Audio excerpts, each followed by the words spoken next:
Hey, thank you for taking the time to click on today's video. You can only imagine as a fiduciary that's been working with literally thousands of people for the last 2.5 decades, the number of questions that I field throughout a course of a year. Could be a question off from YouTube. It could be a question off from my radio show, a question from an individual that I'm sitting 3 feet away from, across from at the table. But as I contemplate and I think about the questions that I've had in the past, and especially one in particular that I received in 2023, I thought I would share the answer to that question with you today in today's video. Now, the reality is that we're Americans. We live in the freest country in the world. We all get to do what we want when we want to do it. We get to make decisions independently of each other.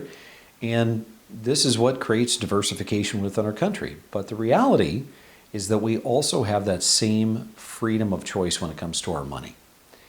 And so I'm sitting down with this gentleman and he asked me this question. He says, Matthew, I'm getting closer to retirement than I've ever been.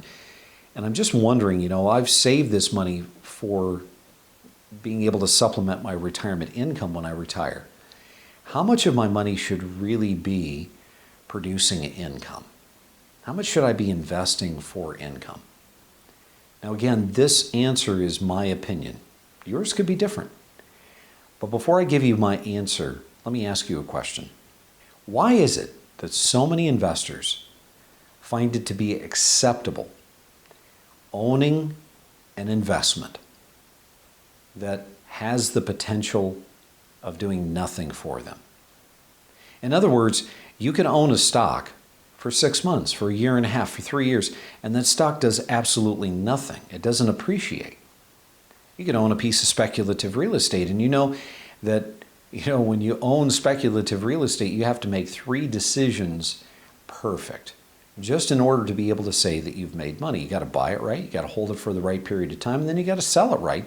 Otherwise, you don't make anything on it. When did it shift in this country to make it acceptable to be able to invest our hard-earned money into investments that simply have the possibility of not doing anything for us, not going anywhere, not producing something? So my answer to this gentleman was very succinct and very blunt.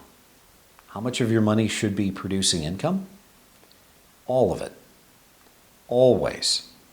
All of the time. You see, the reality is that we have failed to remember the 2 primary principal ways of being able to make money on our money. We can make money through appreciation, and boy, is that fun. But you know what? We also know at the same time that that's not always doable. We know that the market goes through long-term cyclical cycles in which the market is just declining, it's retracing, everything that we own is going down, and we are going to have years in which we don't have appreciation. We have depreciation. And this is why it's so important to remember the second way that we can make money on our money, which is that of income production. Whether that's interest income, whether that's dividend income, whether that's rental income. I want to make absolutely sure that all of the money that I've worked hard to earn, that I've been able to actually save for myself and for my wife and for my family, is always productive. I want that money always producing either interest or dividends for me.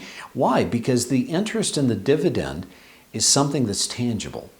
It's something I can spend if I need the income. It's something that I can reinvest if I don't, so that I can have more later. So let me ask you this question. How much of your money has been allocated to produce income? Or have you bought the little white lie that you should have money sitting in growth positions that simply may or may not actually make you anything? You see, if you have that constant inflow of interest and dividends, whether you get appreciation or depreciation, you still have the benefit of that income. And you know what's even better? When you get appreciation plus income. That's when you see your wealth exponentially grow quickly. So in today's video, I'd ask you to consider how much of your money is really honestly being productive all of the time.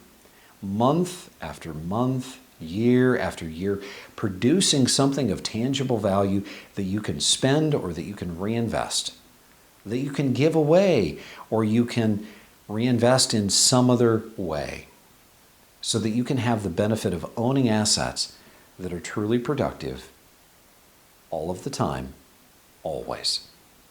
Thanks so much for watching this video.